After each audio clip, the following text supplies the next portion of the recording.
Hey everyone, and welcome back to another episode of Indie Game Movement, the podcast that talks about the marketing and business of indie games. I'm Andrew Pappas. I'm going to be your host today, and we're going to be talking about how indie studios can pull off big projects. Many indie devs dream big, but bigger ideas often come with bigger risks.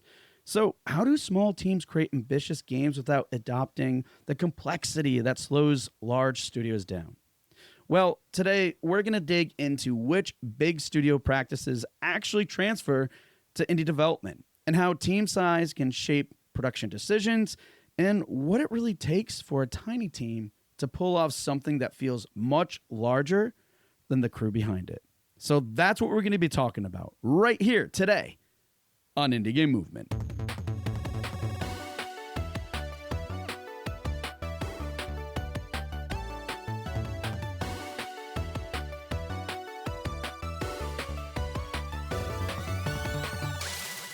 Hey everyone, and we're back, and today with us I have Stephan Schutze. Stephan, how's it going? And thanks so much for being here, man. You are very welcome. And yeah, it's going to be great talking to you. Yeah, same here. I feel like I say this all the time now. I'm excited about this topic, but before we get into it, for those of you who aren't familiar with Stephan, he is a creative director at Sound Librarian, and also the VR, AR, and MR director at, Leon Ortega? Yep, Leon Ortega. And I'll let you take it from here to kind of explain a little bit about what you do and a lot of other things, maybe some games that you worked on and other stuff, just to give people an idea of what you're all about. Because I know a big part of what you do is with, sound and music and everything, but you got your hands in a lot of different projects and stuff. Yeah, look, I've been doing this for over 25 years, and it's very true to say that I absolutely adore what I do. And I've had some amazing opportunities, and I've had some lucky breaks. I guess you probably need a few lucky breaks to be doing it for as long as I have. I am primarily a sound designer and sound implementer, although having said that, I also do live location recording. A lot of my sound effects have been used in Hollywood film trailers. So, like, if you see the film trailer for Top Gun 2, every time the jets fly in, you hear that sonic boom. That's mine. The trailer for the Batman, where the Batmobile roars out of the flames, that's mine.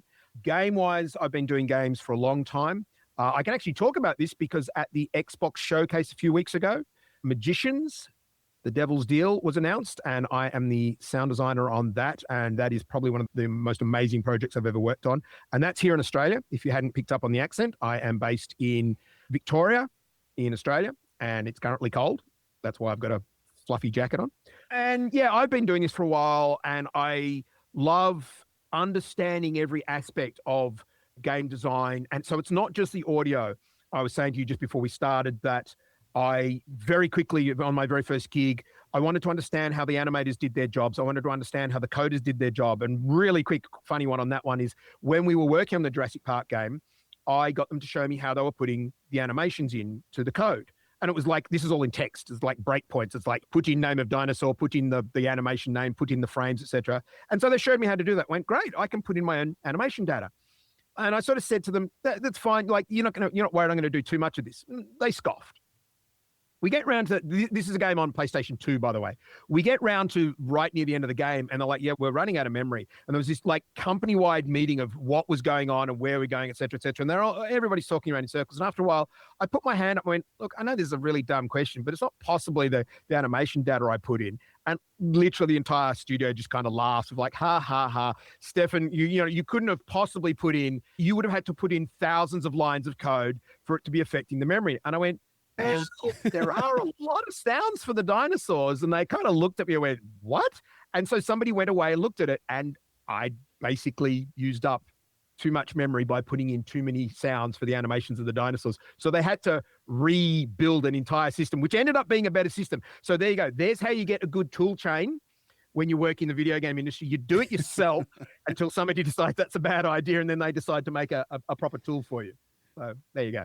That's hilarious and very good point. And learning experience, right? Yes. Well, and this is the point. So I now understand. These days I'm working in Unreal and other things, but like I like being able to get into the sequencer in Unreal or build blueprints myself. And quite often they're a bit clunky and sometimes they don't work exactly as I want to. But that's much easier and gets better results than me just making a sound file and handing it to somebody else. That's not how this job should be done. But it also means I work with the narration team, I work with the design team, I work with the level designers, I work with the coders, I work with the animators. So I understand every aspect of the business because I'm across all of those aspects. And that's, I think, one of the reasons why I think I've got some interesting perspectives that I can share with your audience today. Oh yeah, absolutely, absolutely. And I know we were talking, pre-recording to that point as well. But again, before we get there, I know you guys are waiting, but we got to know about Stephan a little bit, but we want to get to know him a little bit more, and how we do that is through the Q box round. Just a couple random questions that I got here. So Stephan, the real question I have to kick this off is, are you ready for the Q box round? Let's go. I love it. All right. First is, what's the most helpful or impactful advice you ever received? So I was a musician before I was a sound designer. I was actually in the Australian Army Band as a French horn player. And when I as part of that process, you go through all the normal basic training. So I've done all of that. Then I was at the School of Music, and we had an absolutely wonderful old man who played in one of the orchestras here in Australia, and his name was Alex Grieve. And one day he said to the commander, I'm taking all the horn students out for lunch. There were 3 of us at the time. And he just took us down to the local pub, and he bought us lunch and he bought us some drinks, etc. And the other 2 were younger than me, and they're all going, hey, this is great. We're not on the base. We're having a really nice lunch, and we're having beers and scotches and whatever. And I turned to Alex and I said, Alex, this is really lovely, but why? Why are we here today? And he gave me this really lovely smile, because I think he was really hoping that somebody would ask that question. And he said, you're an artist in the broadest terms. You're an artist. If you want to be a good artist, you need to understand everything. You need to live, you need to love, you need to lose, you need to get horny, you need to get angry, you need to get all of the whole cross-section of human emotions and human experiences. You need to have those. You need to understand those. You need to travel. You need to, have friends. You need to be by yourself sometimes. You need to be lonely. And this was just him wanting to share a really, really memorable experience. And this was over 30 years ago. And I will remember that lesson until the day I die. And I will pass it on to as many people as I can in honor of Alex, who was just an amazing, amazing gentleman. Wow, I absolutely love that, especially because I think you can agree. A lot of us, I think, need to hear or remember something like that. So again, appreciate you sharing that, because, You are very welcome. You are very welcome. Awesome. All right, next question is, what was your childhood favorite game? All right, so I did write down a couple, because my favorite, I can never pin it down to one. I always try to do 3, 5, whatever. But in this case, I'm going to go to the one in the middle that I wrote down there, because I'm old, just in case you haven't noticed. When I was at school, there were several coin-op arcades around the suburb I lived in. And for me, it was absolute fantasy and wonder to, after school or on the weekends, go to one of these coin-op arcades. And I was never into, the very first game I ever played was Space Invaders, but I was never into the Space Invaders and the Galaga and the Galaxian and the Pac-Mans, all the common ones that everybody else played. I'd find the little weird one where you were throwing cherries at something and digging through the ground, and then you'd push an apple on top of the bad guys to squash them, or the one where you controlled the submarine, or the one where you were going through Tutankhamun's tomb and there were snakes chasing you. And so coin-operated games were my upbringing for video games, and I loved them so much because they were always changing. And I would literally I'd get on my bicycle and ride 10 kilometers, so I don't know, 6 miles to, the next suburb, the next town, because they had different arcades with different games. And everything like that felt like some sort of epic quest, because I didn't know what I was going to see. And I'd go there going, there are 2 arcades in that area, and it's been ages since I've been there. I wonder what will be there. And I'd just go and find the most bizarre looking game that just was not like anything else I'd played. And so I was, by default, studying game design literally from a very, very young age, and I didn't even know it. Wow. And I think those, that's covering a lot of games, but as a childhood favorite, the coin-op games always will be special to me. Awesome. That's good to hear. And if you didn't know this, if you're ever in my neck of the woods in northern New England, specifically in New Hampshire, I believe if it's not it's definitely one of the largest vintage arcade video games in Fun Spot, and I believe that's at Wares Beach, New Hampshire. Yeah, see, I would travel just to go. There's a place in San Francisco on the docks areas, the Machinarium or whatever it's called. Yes, I've been there too. That place is amazing. And there's some old games in there. I loved that place. It's kind of like all of these old games. They have some vintage. Yeah. And that's the thing. For me, I played, because my very first game was literally, I played the very first Space Invaders game that came into our entire region of, and it was in a pizza shop 2 suburbs across, and a friend introduced me to it, and I was hooked from day one. I love Not specifically on Space Invaders, but on the whole concept of I'm controlling little things, doing things. And it was awesome. I was destined to always work in games, I think. Sweet. And last but not least, and the staple here on the show is, what game are you playing now? Again, okay, this one you're not going to get just a single one, because I can't. Because one of the things I really love is that my wife also plays a lot of games, and I've got a friend a couple of towns over who plays them, and my wife's half brother, who's in Sydney, plays them. And so quite often we're playing co-op, because we love playing co-op. So at the moment, Dark Tide, Space Marine 2, and the MechWarrior game been playing, Abiotic Factor. So there's a whole bunch of co-op games, which we're really, really enjoying. Single player, I went back to Elden Ring. I managed to get all the way through the base Elden Ring, and I've never played a Souls-like before, so I got all the way through base Elden Ring and took down Melania, and then got into the DLC, and I've taken down all the bosses in the DLC except for the end one, who sucks. And apparently he's a cheat. According to all the videos, he's a cheat. So yeah, that Elden Ring is just game design. I won't say perfection, because I don't think that's a word you should ever use, but it is very much a brilliantly designed and crafted video game experience, and thoroughly enjoyed it. Awesome, and love it. And yeah, I mean, honestly, that's pretty much the consensus, right? I would say for most people. I still need to play that, by the way, because my last game from software, and I know I've shared it on the show before, was I'm drawing a blank now what it is, but it's the only one I ever played, the Gothic one. Why? Bloodborne. Thank you. And I still haven't beaten the first level, so I think to feel better about myself playing a From Software game, I need to. No, but that's exactly where Elden Ring is perfect, because yes, that's what I heard. It's this argument about get good and difficulty levels. Elden Ring, as a designer, the developers at Elden Ring were brilliant, because they added a difficulty level, and the difficulty level is you walk up to a boss and go, nope, turn around and walk away, and spend 5 hours leveling till you basically walk up to that boss and go splat. And so it gives you the flexibility to craft your build exactly the way you want to, over level if you want to, or if you want to, you can run around in your underwear with a pot on your head, which is the done thing if you're great, apparently. But you can also go, oh, that thing didn't work. I'm gonna try. I was using a sword and that didn't work, so I'm gonna go away and try and level up a spear or what. And so because it's an open world, that open world is the most elegant difficulty system I've ever seen built into a game. Yeah, I love it. And it's perfect. It is just perfect. Awesome. Yeah. There's so many good reasons why I need to look into that. It's summer. We'll see. You do.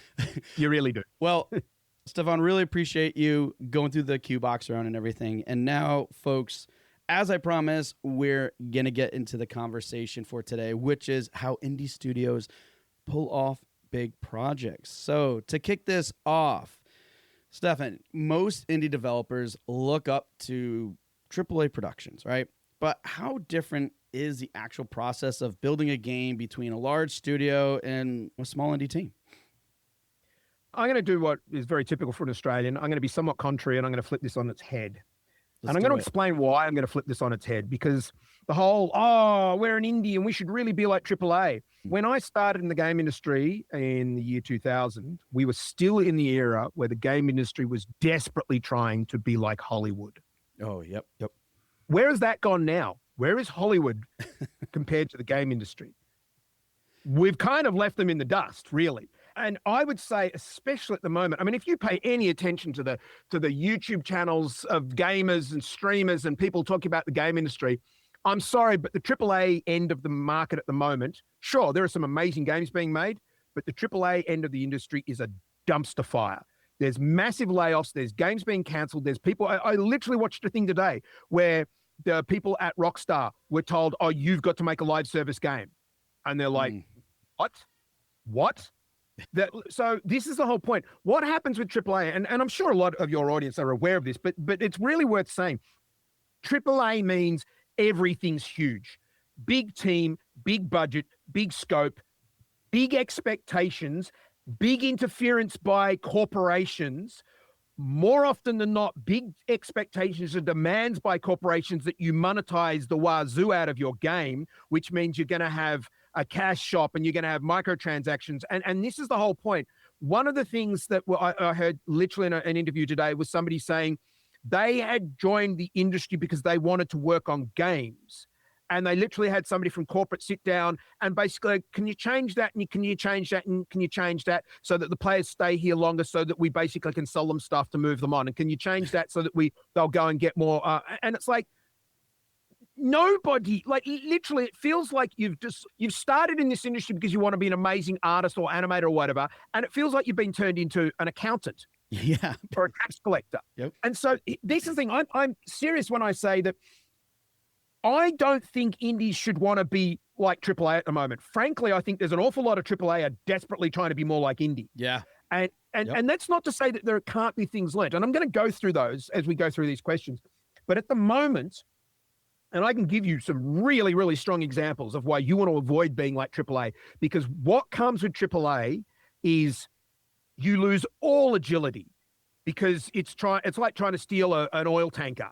You this big thing that has momentum and it's going to go in one direction. And if you realize halfway that momentum is taking you in the wrong direction, you can't pivot. Whereas I've seen indie teams that have basically started with a game that was going to be an RTS, and by the time they finished with it, it's a dancing game because they just went pivot, and they are much better for it. Yeah. So we can definitely go through some of the things that indies can learn from AAA and can benefit from AAA. Yeah, and there's a certain mindset things that I think will really help. But wanting to be AAA, I actually think is it literally crap in ground full of pointy spikes. Avoid it. Yeah, no, and it's a very valid point. You gave some really good reasons behind that and everything else. So, but to what you just said a moment ago, yeah, why don't we shift that way and kind of start why not just discuss what indies can actually use or take from big studios and even AAA? And to start that, I would say what are some developmental practices, from larger productions that, let's say, a whether it's a solo or a 5-person indie team could realistically adopt? All right. So I'm going to give you some examples that are directly related to what I do. So in my particular case, it's audio production, but these can be applied to any of the disciplines. Okay. So I'm using my own examples. Time is one of the most important things. I think indies sometimes don't use their time in the best way. I'll give you the perfect example. I've worked on some indie projects where I get contacted by, an indie game director or producer or whatever. And it's like, oh, we'd like to talk to you about doing the audio for our game. It's like, oh, cool. All right. So where are you at? Do we want to sort of sit down and talk about possibilities? Oh, no, the game's basically done. We just need you to come along and put in some sounds. And I'm like, oh, okay. Sure. Yes, I can do that. Of course I can do that. The flip side is the projects that have worked best and have gotten the best results out of me is when they come to me in pre-production. Now, I know immediately there'll be a whole bunch of your listeners who go, oh, I'm an indie studio. I can't afford to have an audio guy on from day one through to day 100, 100%. No, that's not what I said. I didn't say you have to employ me for every single day of your development cycle. Let's just say your development cycle is 12 months, is a year. You bring me in day one because on day one, I can sit down with you. We can scope out exactly what your design is. We can talk about what will work best for your project. I can guarantee you that I will have thoughts about your design, thoughts about things that you can do that will maximize the impact to your players. And the art director can do the same thing, and the writer can do the same thing. Audio person and writer, you should be talking to day one. I'll give you a perfect example. This is actually from the film industry, but I'll give you a perfect example why. Very famous sound designer, Hollywood sound designer, worked on some of the biggest films you've ever seen. He had a director one day come in at the end and he said, yeah, I'm really unhappy you didn't do a very good job in this scene. And he's like, oh, what's the problem? I said, well, we've got the car. And like, I wanted that really, like you worked on the Carpenter Christine movie, and the car in that sounded amazing, but the car in ours doesn't sound as amazing. So I go, why doesn't it sound amazing? So, in this scene, it like I wanted the car to pan from the left to the right. And the guy called David Udall, who's the sound guy, said, I couldn't, because you didn't film that, because you didn't talk to me beforehand. What you filmed is the beginning of the scene is the car dead center in frame, and you track it with the camera till the end of the scene, and that's end scene. So the car never leaves the center of the frame. Correct, so I couldn't do anything with it. I've had the exact same conversations with people over sound, but on the projects when I'm brought in early, I'm like, hey, do you know that we could do this and this if you just change that part of the design from this to this? And they're like, oh, we haven't even made that yet. So yeah, we see what you mean. That would be far more impactful. And because we haven't built everything, we can actually accommodate that now.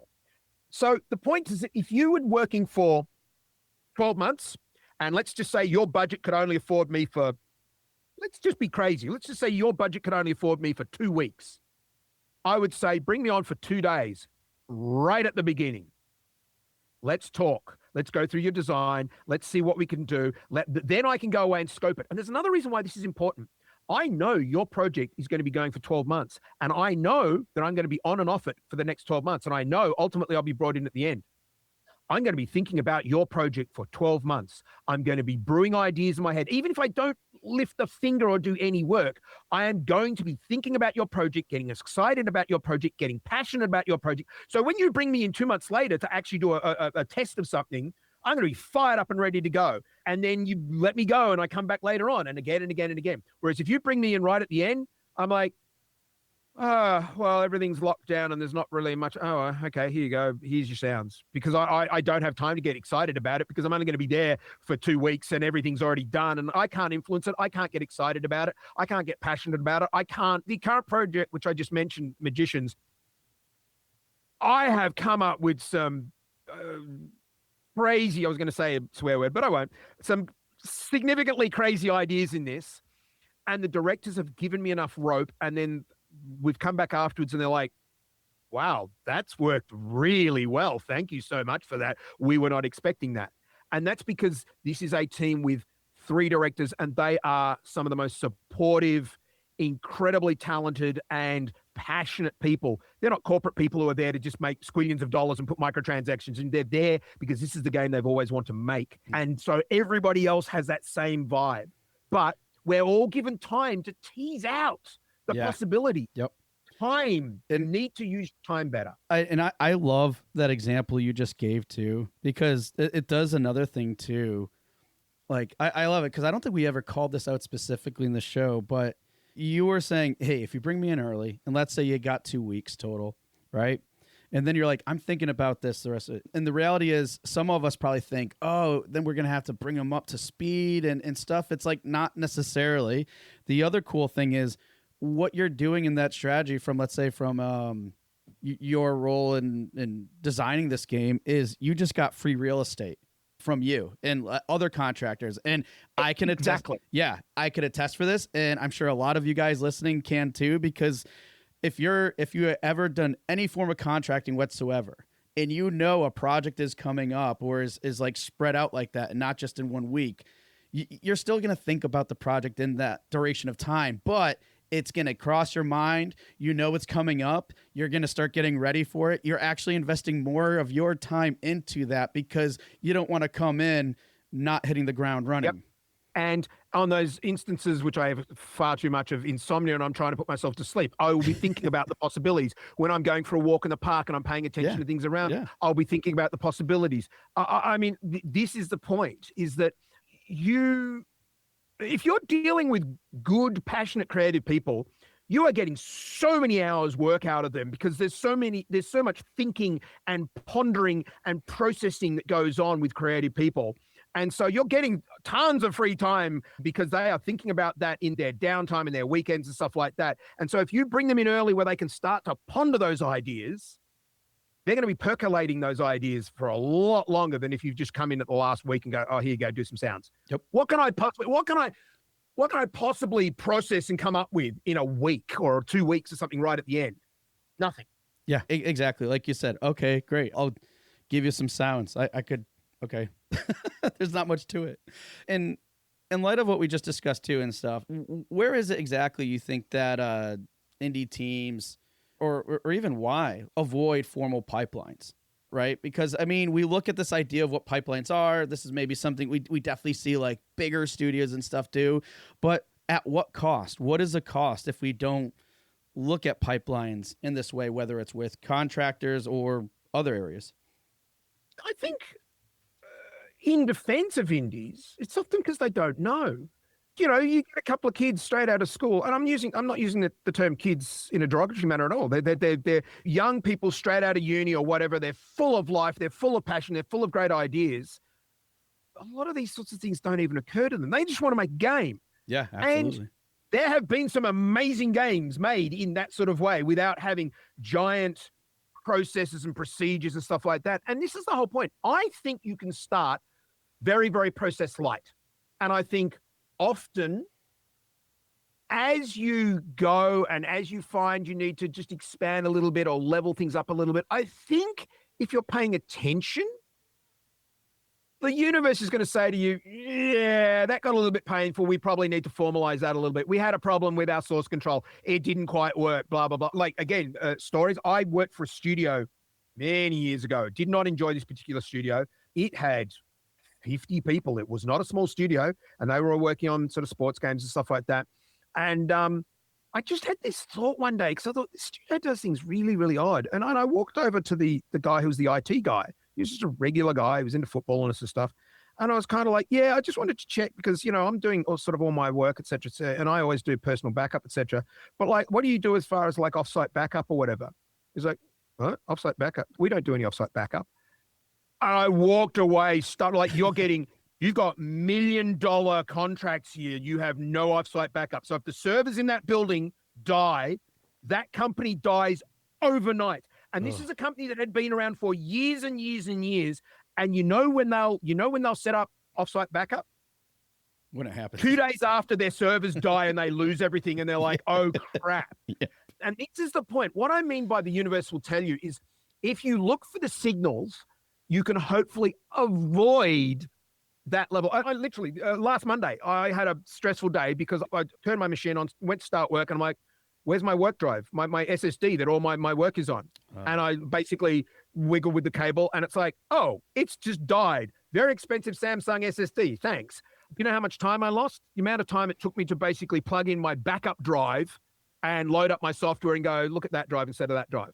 I lost less than an hour because I back everything up. And that's because I've learned over the years, there is a shelf here full of hard drives of backups and backups of backups and dead drives. I had a RAID array die. And so you learn through those lessons. And again, in defense of the young people who have just come out of uni or whatever, they may not have had that experience. Yeah.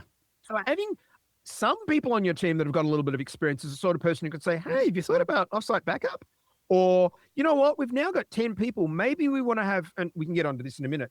Maybe it's worth us having a stand up every morning. Just so that everybody can say, oh, I'm doing this today. I'm doing that today. I'm doing that today. Oh, wait, why are you doing that? We cut that. Yeah. You know what I mean? Your morning stand-up is where you find that out. Your morning stand-up is like, oh, Jane finished her work from yesterday. She's got nothing. All right, well, we know that now. We can now basically give Jane some more work, for instance. You know what I mean? So something as simple as a morning stand-up, and I'll give you one more while we're at it. The two things you can really learn, morning stand-ups, and they can be literally 10 minutes long, 15 minutes long. They don't have to be too long. But the other one, which I think are critical, and most of the studios that I've worked with do these once a fortnight. They call them different things. The most recent studio calls it awesomeness. Friday afternoons, every second Friday afternoon, people come along and show off the stuff they're doing. And what you do is you have half the team just sitting there going, oh my God, that's incredible. I mean, a couple of weeks ago, somebody showed off something and I thought it was a concept picture. And I'm going, oh my God, that's really, oh God, the camera moved. That's the level. Yep. And half the team just almost fell out of their chairs. And this does two things. It means the team is constantly inspiring each other. It also means you can track and see what people are working on, and you can actually go, oh, I'll need to follow up with them because it's not quite what we want. It looks cool, etc., but we might need to make it pink instead of green or whatever. But it is a really good team building exercise. It gets everybody together. You can make any announcements then that you want to of how everything's going and what we want to have in the next milestone. But a once a fortnight review, team awesomeness, whatever you want to call it, that's something that big studios do. And in fact, really big studios don't do it because they've got too many people. It's kind of AA studios that do that. Yes. Indies, even if there's two of you, you should do that. Formalize it because it's like, hey, Andrew, you and I sit down on Friday and I'll show you what I've been working on. You can show me what you've been working on. We can see how they meld together. Even if it was literally just the two of us, something like that has value. Yeah, absolutely. Those are definitely like really good habits to get into. And it's funny too, because like the stand-up thing too, I know that's probably something it's common in other industries too, because like, for example, I have a team member helping me with the podcast and stuff, and we do stand-ups regularly, and it's just the two of us, right? But I'm really focused on different projects and things like that, including the podcast too. But I still need to be abreast with some of these things, even though she's primarily taking ownership of it. I'm still a part of it. I'm here talking, right? And it's just the two of us doing those things. It's a formalized thing where it's like, okay, we're now in stand-ups. And that's the point where you go, okay, cool. What am I doing? Oh, that's right. I was good. Like we were talking before, but blah, blah, blah, blah, blah, blah, blah. I'd forgot to, because as soon as you formalize that we are now in stand-up, all of a sudden your brain kind of goes, okay, get rid of what we were talking about before about the football or playing the games on the weekend or whatever. Cool. Now I've got to talk about what I'm doing, and I'm doing A, B, and C. I'd forgotten about, you know what I mean? And so just that little mental break of we are now in stand-up can really help. It gives you that little bit of extra discipline, and it's so easy to do. It costs you nothing to do it. And I love the other one too, the show, because I'm working with the studio and we do the same exact format. A lot of these people are coming from AAA and stuff, and they do the show and tell. And it's so helpful too, because let's say like me, I don't ever have as much time as I'd like or the mental bandwidth to, let's say, sit down and play the game. But I need to know what the game is, and I don't play it as frequently as I should. But through those moments too, and being a marketing person, they're like, oh, wow, that's really cool. Hey, that's giving me idea. That's giving my team ideas in terms of what else to do. And so I love it too, because you called out, because it's a way to see what is the progress that each and every team is making without being that micromanager on whatever it is. You're just seeing the progress of it. Exactly. Well, but also you're asking a whole bunch of creative people to show what they've been doing. And they love it. We do this because we crave validation. Yep. And it's really lovely to show off a thing and see all the little heart emojis and smiley faces and clap emojis come up. And you're like, yay, I did a good thing. Yay, me. And so it's the perfect thing for everybody. There's so much at once. Yep. Everybody wins. Awesome. So yeah. All right. That was actually expanded on both those questions there, and that. Yeah, it's all good.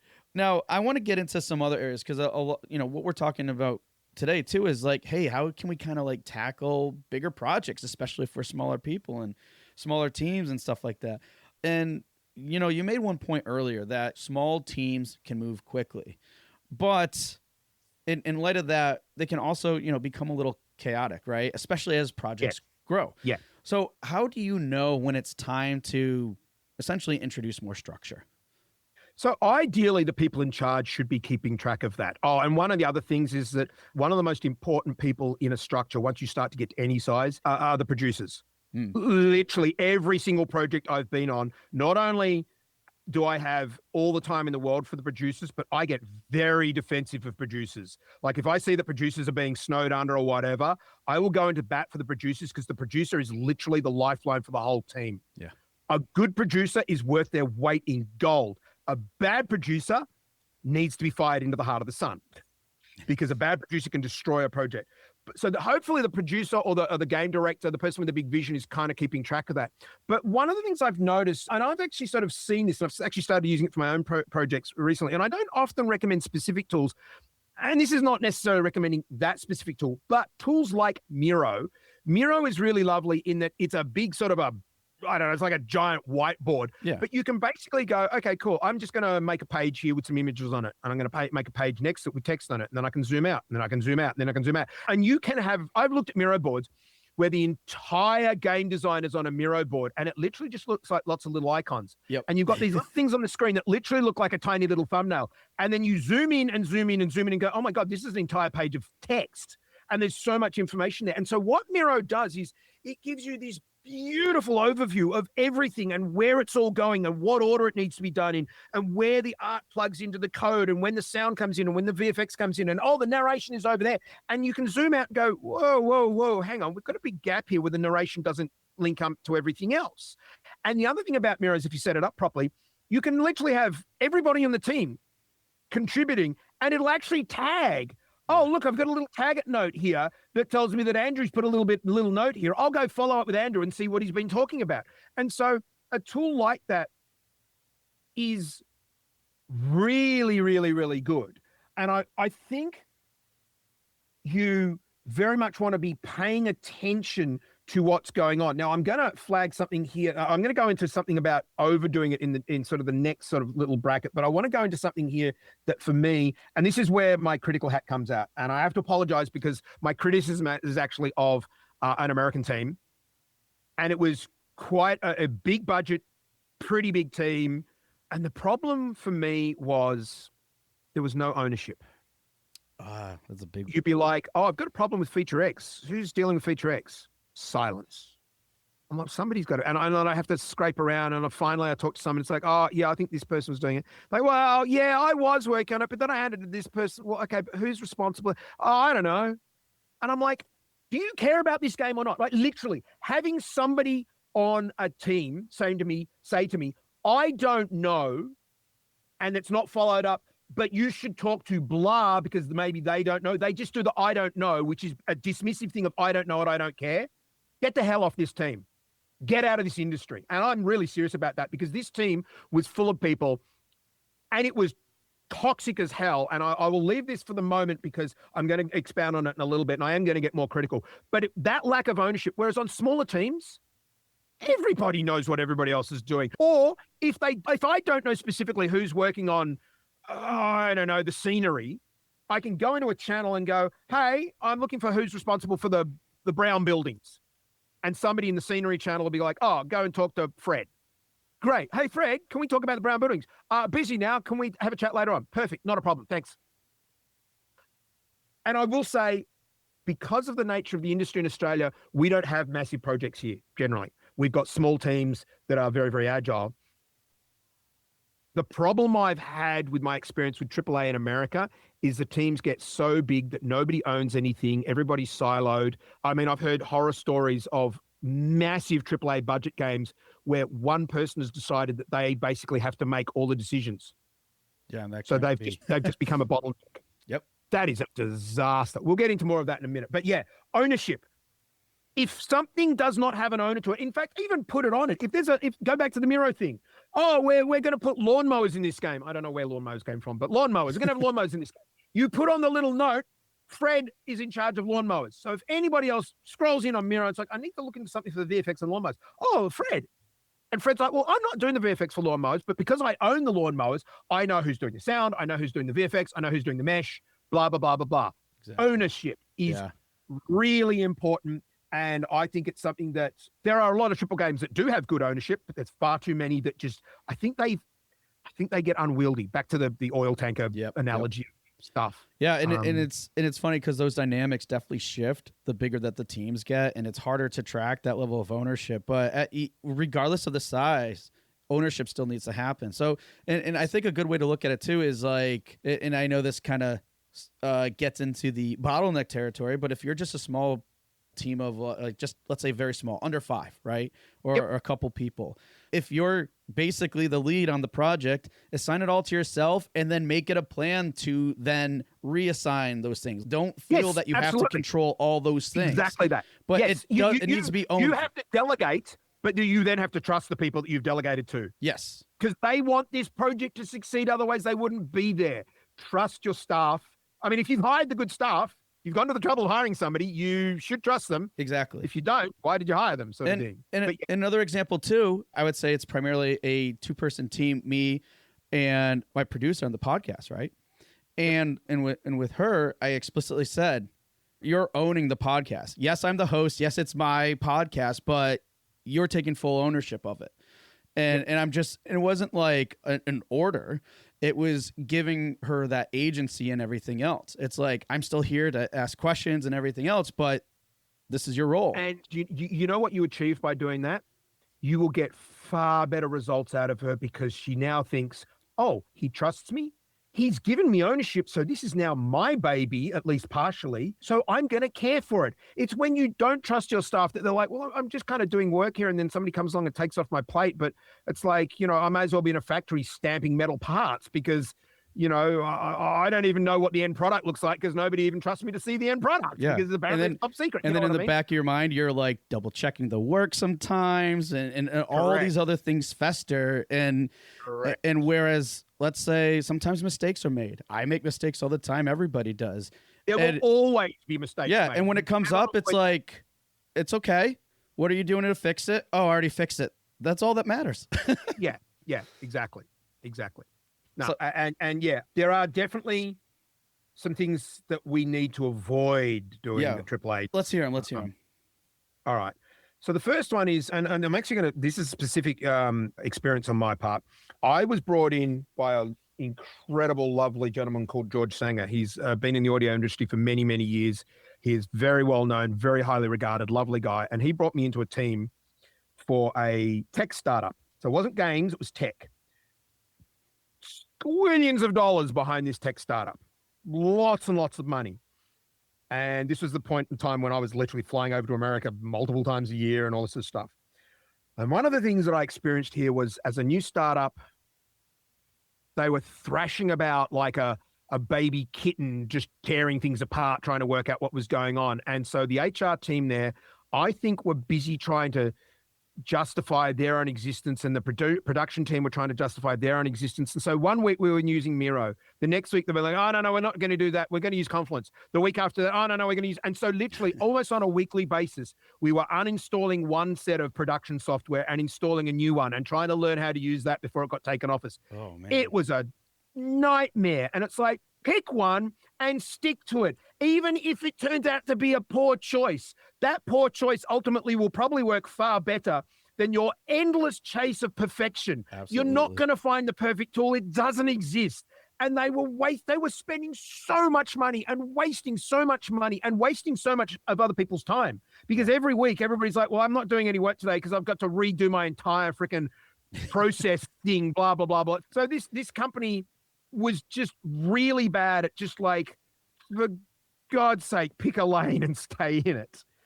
The other one, which is very specifically for a game industry, and I now hate that this has happened. And this has happened over the last, maybe not 10 years, definitely the last 5 years, but it might be as much as the last 10 years. Oh, X blah, blah dev have formed their own studio.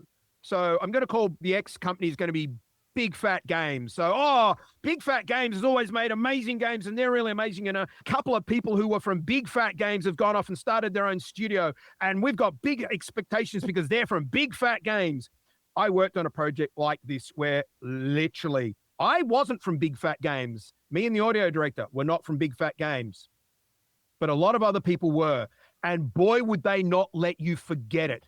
Oh, no, we can't do it that way because at Big Fat Games, we always, and it's like, yes, but at Big Fat Games, you had 4 times the number of people and 10 times the budget. Yes, but we know what we're doing because we're from Big Fat Games.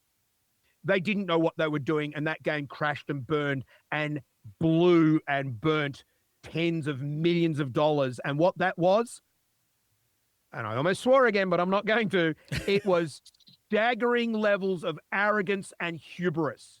If you're from Big Fat Games, keep it to yourself because now the industry and the audience don't want to know about it because we've been promised, oh, this is from the team from Titanfall and this is from the team from Blizzard and this is from the team from that game and this is from the team from that game. And they've churned out disaster after disaster. So you could be literally the best person from the best team. Don't tell anybody about it. Shut up, make a game, make a good game, get it out there. And if it's good, people will go, wow, you made a really good game. How did you do that? It's like, well, I learned some things when I was at Big Fat Games. There you go. That's when you get to talk about it. I know people want to publicize, but these days, literally, I don't know about where you are, but where I am, you say the word AI and everybody cringes as though you've just like said something really, really rude, right? AI is getting a really bad reputation. Being an somebody big fat game dev, nobody cares anymore. Don't brag about it. And seriously, the bigger project I worked on, the level of toxic positivity there were so many of us that were like, this is going to crash and burn. And we tried desperately to tell people. They didn't want to know about it. Oh, this can't possibly fail. We're all ex-people from Big Fat Games. This is going to be, what do you mean it's fat? What nobody's paying out. Wait, Yeah. what's going on? The blinders And were what was on. really bad, what was really, really bad, they opened it up for the gamers to give them feedback. Oh, And it was point after point after point of stuff that we've been trying to tell them for 6 to validated, 12 months. but not what you wanted to hear. No, and that's the whole point. There is no good feeling about saying, No. I told you so at that point. No. Because you've just watched a whole bunch of other people. Of course, people lost their job and all that sort of stuff. And so, yeah, if you're from some big studio, shut up about it. We don't want to hear about it. Just go off. If you've got those skills, they will become very apparent when you release a kick-ass game. Yep. Don't tell us your game's kick-ass. Show us your game's kick-ass. Exactly. You release it. And it's so important. Like a phrase I like to use in instances and stories like that is like, you're only as good as your last performance. And your last performance could have been dynamically much different. You're working on a completely different team and stuff. And now you're leading a team versus being a leader within a department or something, right? And exactly that. In fact, I've got the perfect example of that. The very first studio that I worked for got bought out by THQ. Neither the studio or THQ exist anymore. At the time, we had a reasonably competent manager. He got all his money, so he left. So some genius at THQ decided, well, the person who's currently paid the most in the studio is the head coder. And so obviously the boss of the studio must be the person who's paid the most. I don't really even know where that comes in. Explain to me why that's supposed to be the case. But anyway, so they basically promoted the head coder to being the CEO. So in one day, we lost a really actually very, very good coder. yep. And we got in exchange an absolutely terrible CEO because he had no experience in being a CEO. So what genius decided that the head coder automatically makes a good CEO? That's like saying, Stephan, you've been a lead audio for all these years, so we're going to basically make you fly the space shuttle. What? What? Oh, you were in charge of something, so now you can be in charge of the space shuttle. I mean, thanks, but don't blame me if it explodes. You know what I mean? It's so ridiculous. And one of the things, I think there's this issue with management in general, that a manager of a studio cannot possibly comprehend anybody else in the studio being more important and thus paid more than them. And I would argue that in a lot of creative things, the head coder is probably far more valuable than the person who's signing the checks and making sure that everything runs along. You know what I mean? It's like, I'm sure we've all, like almost everybody on this planet has worked for a CEO where you realize that the person who's actually running half the business is probably the CEO's secretary. Yeah.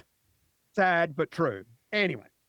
No, it's good points about like in those situations, it's to be open.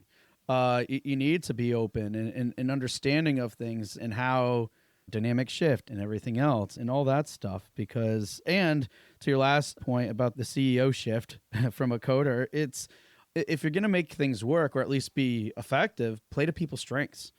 Well, remember how I said, trust your people? And one of the studios I was working in, we were having not so much a problem, but we were trying to avoid having a problem. And so in that regard, it was good that we're having this meeting. But we were having a meeting, and for some reason, the boss called it just out on the floor. I think he just got some people to stand up, and I went and joined them. So we had myself, who's lead audio. We had the head artist. We had the head programmer. We had the producer there. And it was like, oh, how are we going to do it? Are we going to do it A format? Or are we going to do it B format? And we went around, and the head artist went, yeah, we don't really want to do A format. That's going to be a lot of extra work and a lot more time. The head programmer, yeah, I agree. We don't want to do it A format. That's not very blah, blah, blah, blah. The producer, yeah, we could do it B format, but it's probably not ideal. The boss then crosses his arms and say, yeah, I'm not sure I'm convinced. He's just had 3 senior people say, without any discussion, like there wasn't slightly borderline, it was very much A. And he's crossed his arms and he said, I'm not sure I'm convinced. And I thought, okay, I've had enough of this discussion already. So I literally just said, well, okay, I'm going to make it really easy for you. I'm not going to do it in B format. I'm only going to do it in A format, because I could see that everybody was just getting frustrated. And I actually had somebody else, one of the other coders who was literally sitting on the edge of this meeting just because he was at his desk, came up to me afterwards and said, I have never been so close to punching somebody in my life. He was so angry that literally the boss had basically had all of his senior people basically say, don't do B. And he's like, I'm not sure I'm convinced. Then sack all of us and do it yourself. Because if you don't trust us, then we shouldn't be there. Yeah. And that's the thing. Trust your bloody staff if you hired them, because if you're not trusting them, then why did you hire them? And let them do their job, because they should care about the process. They should care about the project. And they, in most cases, will sincerely want to do the best possible job to get the best possible project in the end. Yeah, because without the trust, I mean, what are you going to get? Correct.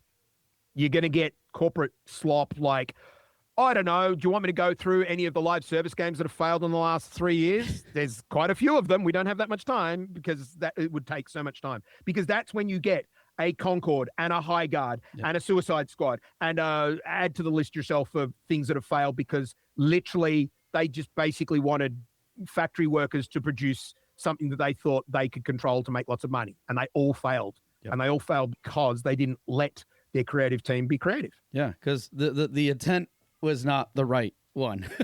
No, well, that's true too. Yeah, exactly. It was never to make a good game.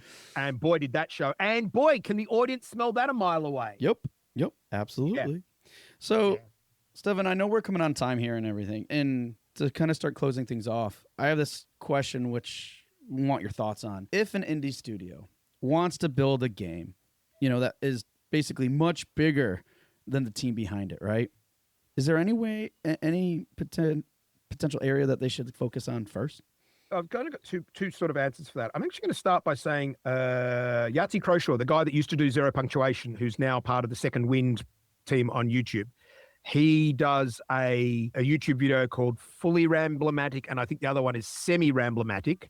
And he actually talked about this today, and he compared Outer Wilds with, what's the Bethesda space game that came out in the last couple of years? Oh, I can't think of it. I know what you're talking about. Yeah. That says everything. The space Skyrim, whatever it is. Yeah, exactly. So he compared those two, and he said, technically, the Bethesda game was huge, but it felt empty and soulless. By comparison, the Outer Wilds, which was made with a small team, felt huge. There was grandeur. There was a sense of scale, because it wasn't just a giant space filled with nothing. And the whole point is that if you want to make something that feels bigger, then think about what it is you're making and the ways that you can make this thing have an impact. And again, I'll repeat what I said early on. Get a writer day one, right? Because you know what people want these days? They want a good story. People are sick and tired of seeing AAA, flashbang, ray tracing, uber graphics, self-shadowing, this and that, and the story feels like it was written by a kindergarten kid in crayon. Yeah. Refer back to Bethesda on that one. Because there are some games out there with tiny teams that you care about, because you care about the characters. Whereas there are games out there with hundreds of millions of dollars in budgets, and you're like, I don't care about anybody on screen here, so why am I coming back? Yeah. And I'll give you the perfect example there of all the movies and television and stuff I've seen over the year. This is a television reference. I just recently finished watching a TV series that I rewatch quite regularly. And this is a TV series from the 90s, I think it was. It's a sci-fi television series called Babylon 5.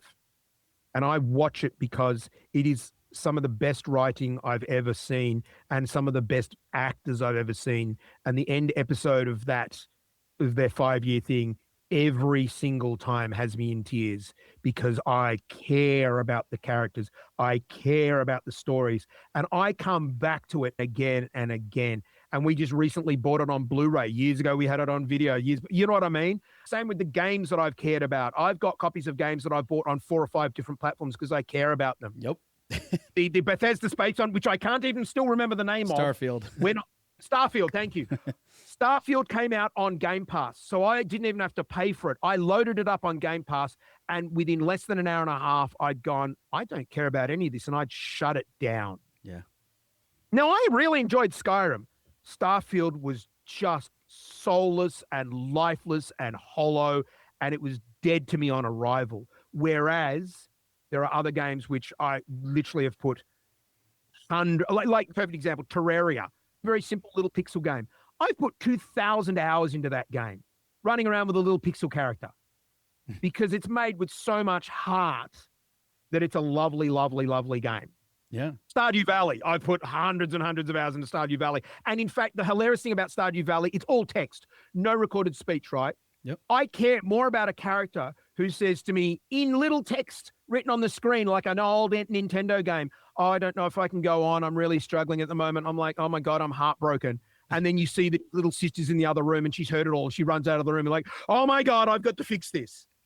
Little pixel characters and text. I care more about them than 90% of the AAA games that have come out in the last 10 years. Yeah.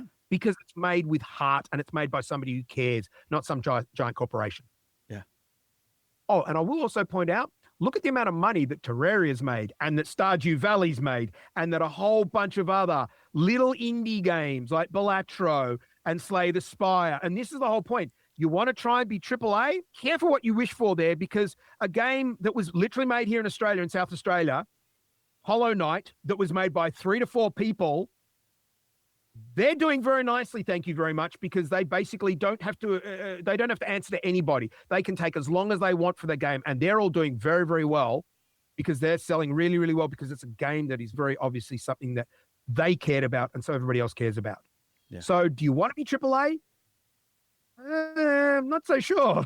Yeah, yeah. And I think it's such a key and memorable thing in terms of really boiling it down to, like, what is your intent and what, and a little bit off to the side here, but also, like, what is the intent, but also how are you creating memorable moments for yourself, but also for players too? Yes.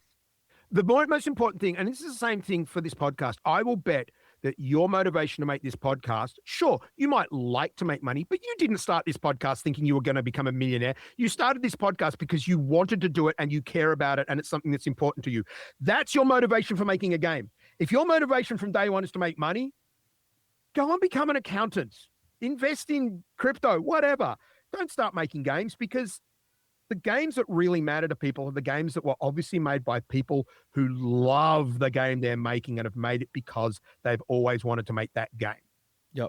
And that's the reason to make a game. And you pinned my reasoning. And I think I've shared it on the podcast before too. It's like, yeah, I know there could be business opportunities that come from it and stuff, but that is not the focus, because if it was, I don't think I wouldn't keep doing it as long as I have. That's for sure. Look at Hollywood at the moment. The latest Star Wars movie came out and did, The Backrooms came out and did amazingly. Yeah. Was it Iron Lung or whatever? Yep, Iron Lung, did amazingly. Obsession came out and did amazing. These are all things with tiny little budgets. Tiny budgets. That are blowing away Star Wars. Yeah.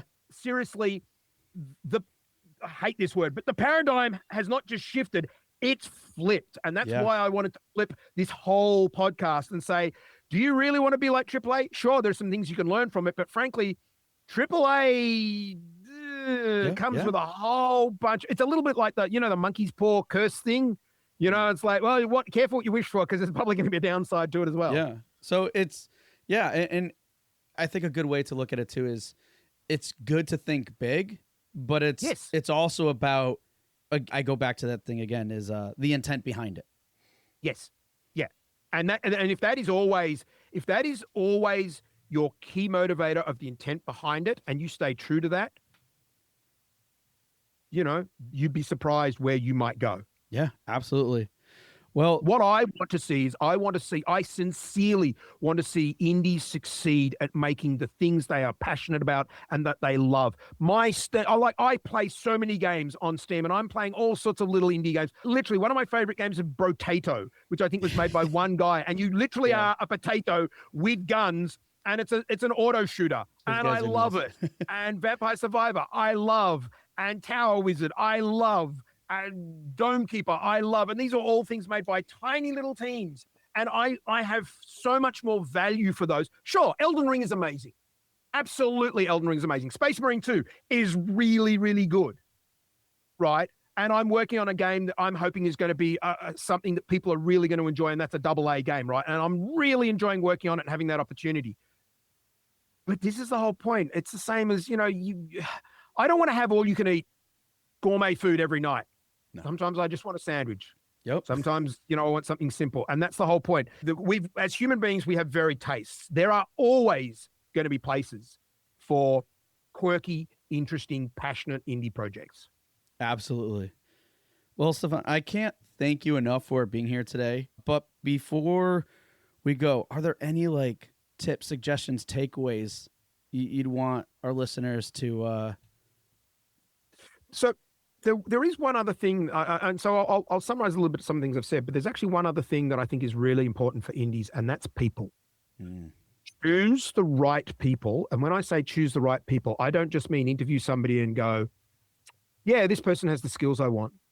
Is this person a good fit for your team? Yep. Because if your team works together, you'll get a much better result. And in fact, most of the studios that I see in Australia, they look at somebody and go, yeah, that person's got the basic skills. The people they interview, they are interviewing them not to see if they've got the skills, but to see if they'll be a good fit, to see if they'll fit in with the team, to see if they'll become part of the family. And the big thing in Australia is the last 2 studios I've worked for in Australia, I've literally felt like I'm in an extended family, and that is fantastic. That is amazing. So people is what you should be investing in, and people are your most important asset. And within the things we've talked about today, those people will allow you to keep track of your scope, and maybe they'll put their hand up and go, actually, should we start formalizing this process and having our early morning meetings? And maybe we should make our once a fortnight review a little bit longer because there's now more of us. So we need to show things off. So, those early morning meetings and reviews, which are really valuable, are valuable because the people are the key part there. And so I think, formalizing some of your processes, don't be in a rush to do that. I think your team, again, if you trust your team, they'll probably be the people who go, hey, can we start actually creating tickets for our tasks in Jira or whatever other task thing you're doing? Because I'm starting to get so many of them that it'd be really good if we could just track them in Jira. And somebody goes, okay, we want to start using Jira now. We were just basically having it on Miro. We didn't need to have Jira tickets. Like, yeah, well, it'll be good later on when we're doing QA and it'll help the QA team. Great, we'll do that. A lot of that will just happen organically. Yeah. So I would say, do not chase after process from day one. Let some of that happen organically. But if you want a process to start with day one, your morning stand-ups and your weekly reviews. Good. And enjoy what you're doing. Otherwise, you shouldn't be doing exactly. That I think that's probably one of the most important ones. Enjoy what you're doing. Because if you're not, then why? What's the point? I've worked on some projects that I've been proud of, and I've worked on some projects which I was sad about. I've worked on some projects that I absolutely love, but I've also worked on some projects. I'm now on blood pressure medicine because of one of the projects I've worked on. Oh, don't do that to yourself. Really don't do that to yourself. Not worth it. No, it actually isn't worth it. Well, Stephan, I can't thank you enough. Hey, for anyone who's interested in finding out more about what you do, maybe reaching out or anything, please drop some links that listeners can follow up on. Yeah, well, I've provided you with the 2 websites. So the Sound Librarian website, Sound Librarian is one word. That's where sort of my company, that's where I do the sound design and stuff like that. There's also a fun little thing on there that some listeners might find fun. The thing that I'm working on at the moment, a side project called Sound Map, which is a map of the world. And I'm just putting locations all over the world that I've been to and the sounds that I've recorded there. And very soon I'll be opening it up to other people. So people can literally be like, oh, I just recorded a really cool train going past. And they can you can add a little spot on the map and you can upload the sound and a picture and a little bit of words of this is, your train spotter. So you put the exact model of the train or whatever, or, some birds in Zimbabwe or whatever. So there's that on the Sound Librarian site. And then there's just stephanschutze.com, which is just me. And what I've done, etc. Okay, cool. And those will all be in the show notes, folks. And check that out. Especially that sound map. I love that concept. It's just a bit of fun. It's just a bit of fun. I'm trying to grow it, but it's a bit of fun. Awesome. Well, Stephan, it's been great. Thank you so much for sharing your insights and everything else with us today. It's really been a pleasure. You are very, very welcome. Thank you for having me on the show.